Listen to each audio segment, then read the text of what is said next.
Okay, Dottie, we'll be home a little after midnight. Okay. Now, Brad and Ashley, you listen to what Dottie says and be real good, okay? Okay, Mom. Okay. Don't worry about us, Mrs. Anderson. We'll be fine. Great. Give your dad 5, Brad. Atta boy. Be good. Bye, Ashley. Bye-bye. Bye, Dottie.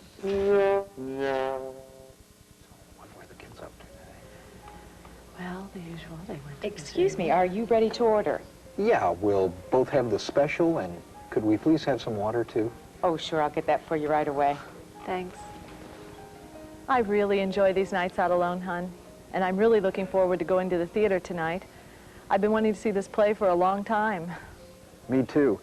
Nothing against the kids. I love them dearly, but sure is nice to have a night to ourselves once in a while. Here we go. Oh, we're a little short on help tonight, so I have to answer that. Is there anything else I can get you right away? No, we're fine. Take your time. Thanks.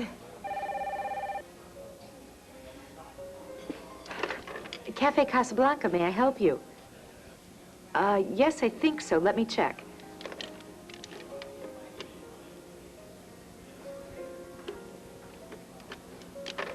Yes, they're here. Who is this again?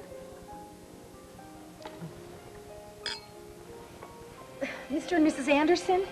Yes? There's a phone call for you. It's the babysitter. Unfortunately, this is a situation that happens to many parents. A pleasant evening out is interrupted or ruined because of a problem at home with the children or the babysitter. Most of the time, thank goodness, the problem isn't a serious one. In fact, often it's something that can be taken care of until the parents get home by a babysitter with more knowledge or experience. What we're going to do in this program is give you some suggestions or some information that you can use to make sure that everything is safe and secure while you're babysitting. That way, you can prevent a situation like this one.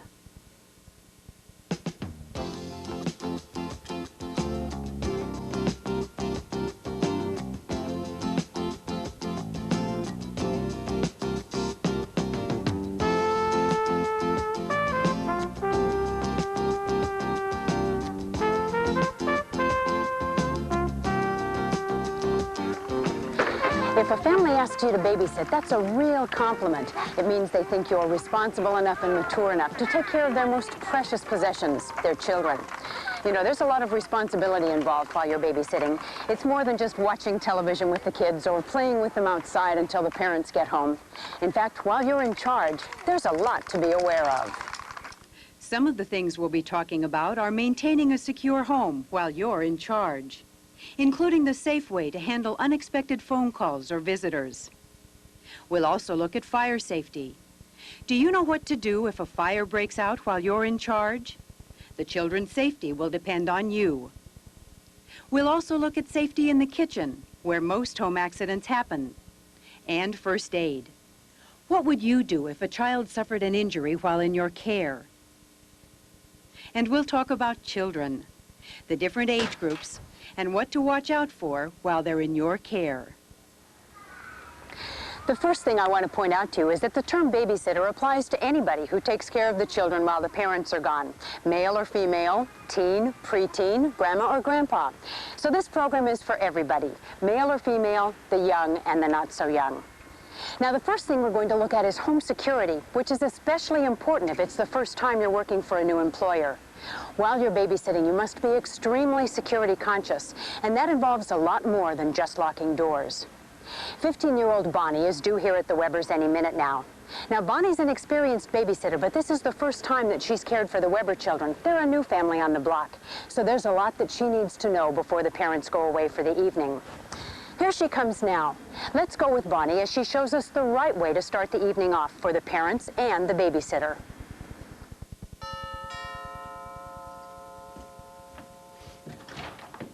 Hi, Mr. Weber. Yes? Hi, Bonnie. Hi. Hi. You're a little early, but I like that. All the kids are downstairs. Why don't we go down and say hello? Okay, Go great. ahead. Children, this is Bonnie. She's going to be watching you while your mother and I go out tonight. This is Timmy. He's 7 and the oldest. Hi, Timmy. And Jenny's almost 5. She'll want to help you with everything. Then there's Patrick, who just turned 2. You've heard of the terrible 2s, haven't you? Yeah. And, oh, the baby is sleeping. Hopefully we'll stay that way. My wife will be down in a minute with all the instructions. Okay. Timmy, what grade are you in? I'm in 2nd, and Jenny's in kindergarten. Hon, this is Bonnie. Hi, Bonnie. Hi. Well, it's nice to meet you. It's nice to meet you, too. Oh, thank you. I guess you've already met the children. Yes, we've met, and I'm sure we're going to be good friends. Oh, I know you will. Excuse me. Hon, why don't I take Bonnie around and show her how things work first before you give instructions on the kids? That's a good idea. Bonnie, let's You start wanna be upstairs. changed? Okay. I think you need to be changed, don't you? Okay. There are a total of 5 doors in the house, including the garage door. It has an automatic opener. I'll show you how that works in a minute. Let's look at the front door here. Has a standard deadbolt. You just twist it. It's locked. Make sure you lock it when we leave, okay? Sure. Oh, let's see what else. Oh, there's a spare key to the back door downstairs outside under the flower pot to the left of the door if you need it for anything, okay? Sure. All the windows in the house are locked and the blinds are drawn. Should stay that way. Oh, you see we have a fireplace? Of course, that shouldn't be used unless we're here to supervise. Okay. And over here are the sliding glass doors to the porch. You won't need to use these, but I think you should know how they lock.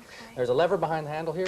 Catch, release. Okay. Does this door work the same way? It's the exact same kind of door. Okay. Oh, there's a flashlight in the drawer next to the stove if you ever need that for anything. Let me show you the children's rooms now. And this is Jenny's room. It's really cute. Thank you. Oh, let me show you how the windows work. Okay. All the windows in the house are exactly the same. If they're closed, they're automatically locked because there's a spring-loaded catch at the top. Now, if you ever need to open the windows, I don't think you will, but if you do, you should know how they work. Just pull back and lift up. Okay. Okay? And just a couple more things to show you, we'll be through. Okay. And the kitchen phone is over in the corner. Okay. So did you get the tour? Yes, you have a very nice home. Oh, thank you. Excuse me. Okay. I'm just going to give them a little something to eat. If you'd like a soda later on, please help yourself. Oh, okay. Mrs. Weber, is there any special time you'd like the children in bed? Yes. Patrick can go to bed about 8 or 8:30. He's getting a little bit cranky now, so... But he's already had his bath, so you just need to put him in his pajamas. Okay, sweetheart. Jenny and Timmy can stay up until 9 or 9:30. It's not a school night. And let's see, I've already told you about the baby. Mama, can we make hot chocolate later on? Well, of course you can, sweetheart. Bonnie can supervise with you, the same way as we do when we make it, okay? Okay. You can let her help you get everything out and ready, but I don't let her use the stove yet. Now, there's apple juice in here for Patrick, and there's some cookies and crackers in the cabinet. Let's see, what else can you think of, Bonnie? If you don't mind, Mrs. Weber, there are a couple of things I'd like to write down, just in case. Sure. What? I know you mentioned where you're going. Would you mind writing down the address and also a phone number there where you could be reached? Of course. That's an excellent idea. Anything else? Yes. Is there a neighbor in the area I could call on, just in case? Okay. I'll write that down, too. Another thing, are you expecting any visitors or phone calls while you're out? Oh, that reminds me. There's a woman who does some sewing for me, a Mrs. Grant, Sheila Grant, who might stop by just to drop off a skirt that she's hemmed for me. But if she does, it shouldn't be any later than 9 or so. And no phone calls, as far as I know, unless we call. Hun, how about you? Are you asking about phone calls? No, I'm not expecting any. Oh, and Bonnie, the phone numbers for both the police and the fire departments are on the counter behind Timmy, right next to the phone, okay? Good. That was my next question. Anything else, Bonnie? Just one more thing. I want to make sure I have all of this right. You're Mr. and Mrs. Robert Weber. Your address here is 503 Morris Lane, and the telephone number is 874-0720. That's right, and we're running late, hon. We'd better get going. We don't want to miss the first act. In just these first few minutes, Bonnie has learned several things that are vital to maintaining a secure home. And they're things that every babysitter should know before the parents leave the house. Know the name of the family you're sitting for, their full address and phone number in case you have to report an emergency there. Know where the parents are going, when they're expected back, and if possible, a phone number where they can be reached. Know where all of the emergency telephone numbers are located. Know where all of the doors are located, including any automatic garage doors, and how they lock. Know the name and phone number of a neighbor you can call on in an emergency. And know where a flashlight is and where any keys might be hidden. Be sure to write down all of this information we just discussed so you can have it at your fingertips. Also, be sure to follow any ground rules the parents have about using the TV or the stereo or raiding the refrigerator. Okay, we'll be home before midnight. Okay. Now, I want everybody to do exactly as Bonnie says, because when we're not home, she's in charge, okay? Have a good time and don't worry about us. Okay. Bye-bye. Bye. Bye. Bye, sweetheart. After the parents leave, the responsibility for maintaining safety and security is yours. And although some of you are young teenagers or preteens, this is a very adult responsibility, and it's one you shouldn't take lightly. If you maintain a safe and secure environment, you can usually prevent most of the problems that babysitters run into. We've already seen what to do before the parents leave. Now here are a few pointers for after they're gone. First, make sure all of the doors are locked, and at night, pull the shades. Turn on any outside lights and leave them on until the parents return. If the television or stereo's on, turn down the volume so that you can hear what's going on in the house at all times. This is very important if you have an infant or other children sleeping. Don't use the telephone for personal calls. Use it only when necessary, in case the parents are trying to call in to check on things. Remember, when you're on the phone, you're not giving 100% of your attention to your job, keeping the children safe and secure. The same goes for having friends over. They're another distraction. In fact, it's a good idea to not even tell your friends that you're babysitting, so they won't be tempted to call or visit you. There are a few other security measures you should know, and these involve unexpected telephone calls or visitors to the door. There's a right way and a wrong way to handle each of these situations. This is Dottie, a very inexperienced babysitter. And it shows by the way she's handling an unexpected phone call. Give it to me. Is that the phone?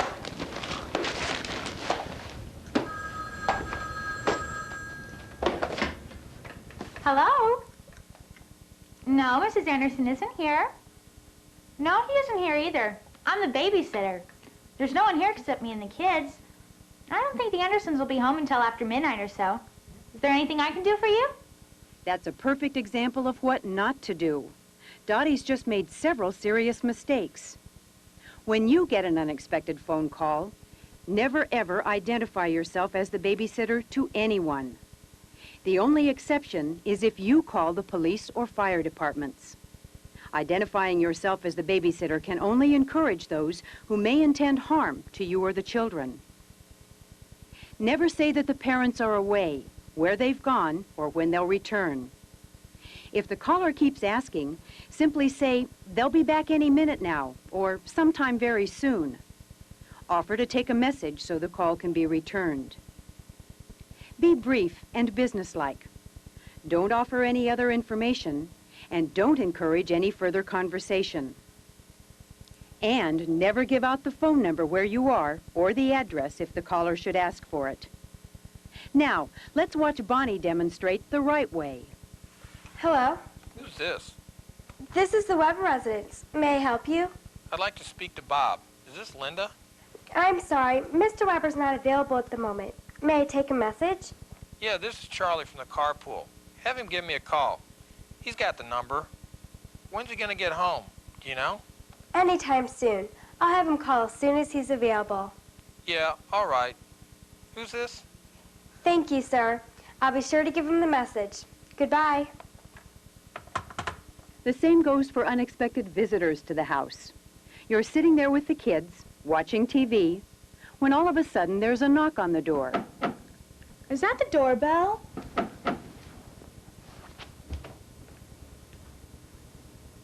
The first thing you do not do is open the door.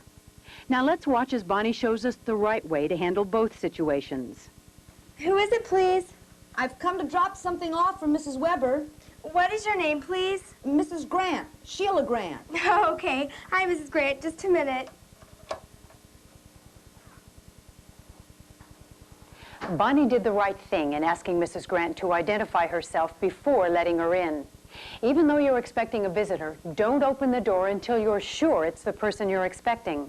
And then be sure to lock the door again after the visitor leaves. The second situation is an unexpected visitor.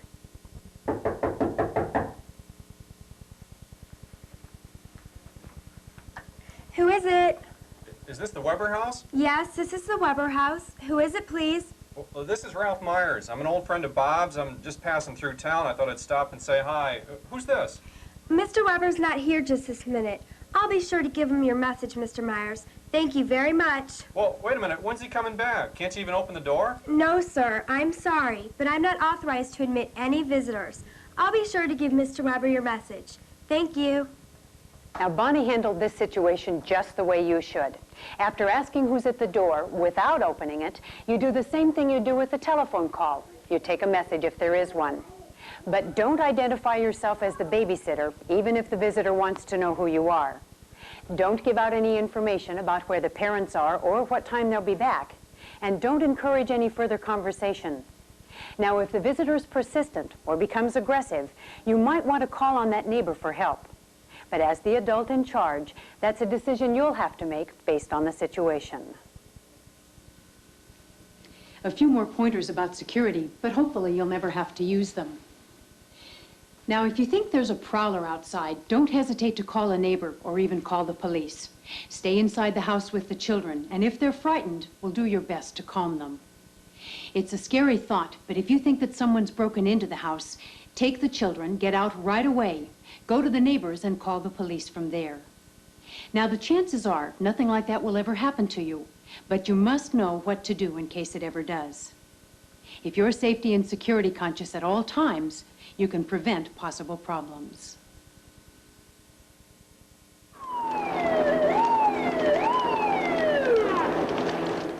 What if a fire broke out in a home while you were babysitting? It's a terrifying prospect, but if you know how to deal with such an emergency, the chances are in your favor that you and the children will remain safe. Fire can strike any place at any time, and statistics show that many fires are started by unsupervised children playing with matches.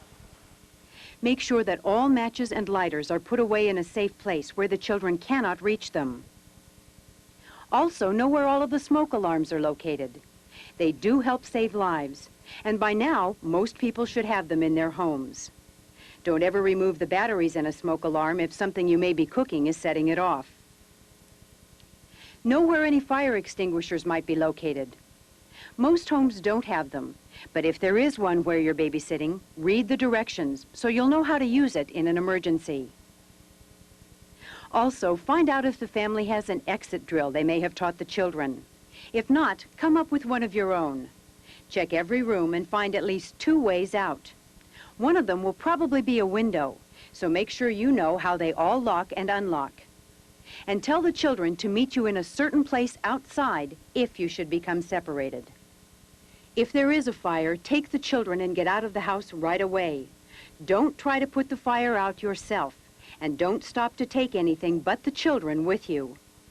If there's heavy smoke, crawl on the floor on your hands and knees because the air is cleaner there, and make sure the children do the same. Stay calm. If you panic, the children probably will too. Shut all of the doors behind you. This will stop the smoke from advancing for a little while, but make sure that all of the children are with you before you do this. Once you and the children are out safely, don't go back into the house for any reason. Go to a neighbor's house and call the fire department from there or have them do it. If for some reason a child becomes trapped in a part of the house that's cut off by smoke or flames, don't risk your own life.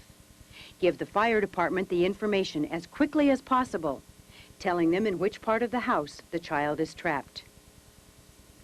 One more thing, babysitters, no smoking on the job. Not only is it unhealthy, and it's frowned upon by adults if you're a teenager, but you could cause a fire with your cigarette. Or you could leave matches or a lighter around for the young children to play with. And you wouldn't want to do that now, would you?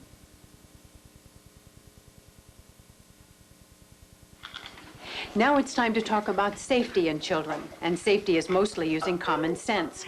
Like, don't let a child play with a sharp object, or don't let a youngster stick his or her fingers into an electrical outlet. But safety also requires some preventative measures. Some of the worst accidents to babies and children happen in the familiar surroundings of their own home. What appears safe to us as adults can be an accident waiting to happen to a child. So remember, children's safety is not their business, it's yours while you're in charge. Now here are some things to keep in mind about different age groups. If you're caring for an infant who's still awake, chances are the mother will give you special instructions. But there are still some things you must remember. Babies need constant attention and supervision when they're not in their crib or playpen. Never leave an infant alone, even for a second, on a changing table, a bed, or a couch. The baby can easily roll off and be seriously injured. Never feed a baby a bottle by propping it straight up while the baby is lying down. This could cause the baby to choke. And watch for baby picking up stray objects, because babies put everything in their mouths. Smooth, round objects are especially dangerous for babies and toddlers because they can become stuck in the throat. And watch for babies reaching for things that can tip over. And if you're asked to give a baby a bath, never leave the child alone in the water for any reason. And don't lie down on a bed with the baby. You could fall asleep, roll over, and hurt the child. Babies are generally the easiest age group to care for because of the child's limited needs. And chances are, the baby may be asleep for most of the time you're sitting. Toddlers, those children between 1 and 3, will require your most careful attention and patience. These little ones get into anything and everything. With toddlers, you have to stay one step ahead of their every move. Watch out for them trying to pull themselves up on furniture that may not be steady enough to hold them. And toddlers like to grab things. Make sure it's not the electrical cord dangling down from the ironing board. Make sure they can't get into anything they can't get out of, like cupboards. And if the toddler can reach the locks on bathroom and bedroom doors, be sure you know where there's a key in case the child gets locked in. Keep all children away from electrical outlets. And watch for toddlers falling, which means you have to be very careful around any stairs, even if there are just a few. Children in this age group can get into trouble fast if they're unsupervised, even for a minute. So it's a good idea to take them with you if you have to go to other parts of the house, including the bathroom. With toddlers, it's a full-time job just watching out for their safety. The age group from 3 on up is in a more expanding world. Even though Mom and Dad may now let them go down the block to a friend's house, there are still some things to watch out for. Preschoolers are a curious bunch, and they still don't understand what's dangerous to them or how things can hurt them. Children in this age group, for instance, will run into the street without looking, no matter how many times they've been told not to. This is also the age group that might play with matches or lighters or get into Dad's toolbox. But these children are also the easiest to entertain. These youngsters like physical games of skill, arts and crafts, and reading or being read to. As a babysitter, one of your jobs is to entertain the children, as well as to look out for their safety. A good babysitter will have a number of ways to keep the children happily occupied and out of trouble. While we're talking about safety, we also need to talk about safety in the kitchen. You know, many babysitters aren't expected to or even allowed to cook for the children, so be sure you have your employer's permission before you use the stove or the oven. And if you are allowed to cook, well, there are some things you must know, even if you think you're pretty experienced in the kitchen. The first thing is that children must be supervised very closely in the kitchen, especially if you're using the stove, the oven, or sharp knives. Older children may want to help you, but you should definitely have the parents' permission to do this. Younger children should not be allowed to roam around while you're busy at the stove. They should be secured in a high chair or playpen with something to keep them occupied. Keep all hot things out of the reach of children.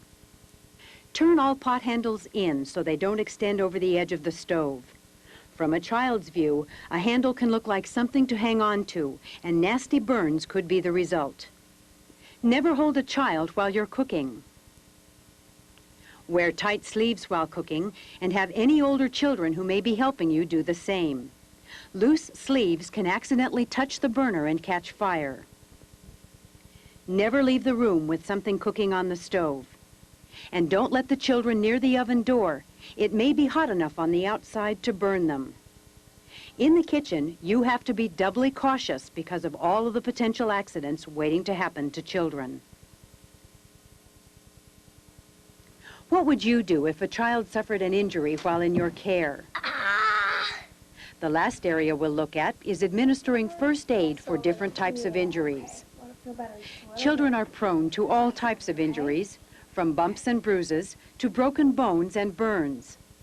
Should any of these accidents happen while the child is in your care, you have to know how to treat the injury until the parents get home, or if it's serious, until professional help is available. If it is a serious injury, you'll have to call for help, as well as giving first aid. Less serious injuries will be your responsibility until the parents return, and that means you'll have to know how to treat them yourself. Simple bumps and bruises can be treated with an ice pack to keep the swelling down. But if a child is ever knocked unconscious, call for help at once. Simple bleeding can be controlled with a bandage, or if that fails, you may have to apply pressure to the wound until the bleeding stops. Press gently on the wound with a clean handkerchief or gauze. Then apply a bandage or gauze, depending on the size of the wound. In cases of more serious bleeding, heavy pressure may have to be applied while you call for help.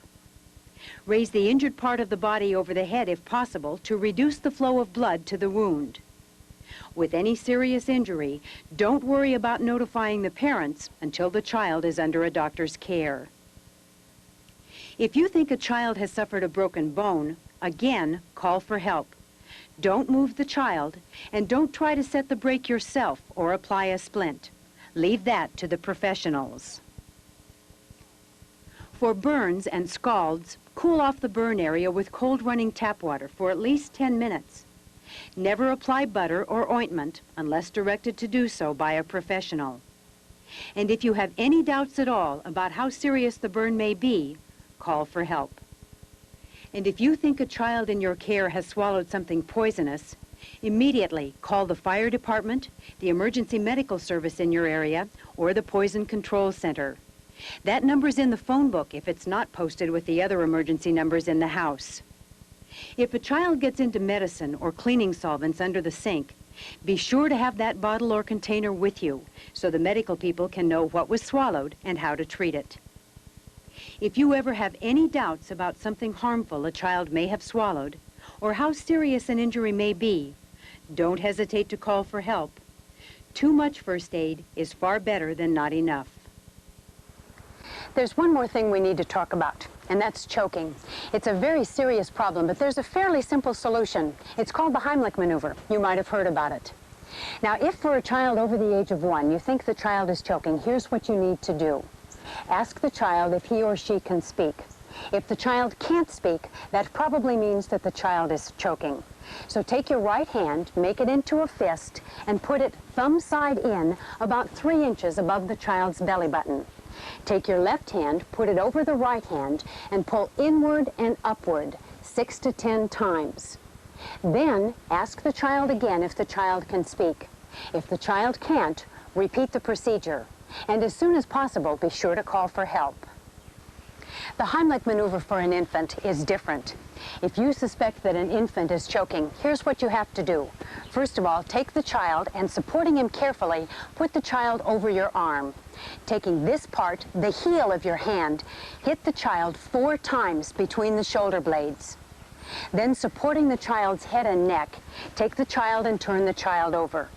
Now, this is very important. Take these 3 fingers and put them between the nipples on the child's chest. Raise this finger, and these 2 fingers are in the right spot for 4 chest compressions. If the child is still choking, repeat the procedure. And of course, as soon as possible, call for help. The Heimlich maneuver, like all first aid techniques, must be practiced. It's not something you can learn by just watching this program. What we've shown you can help in an emergency, but check in your community to find places where you can get more first aid training.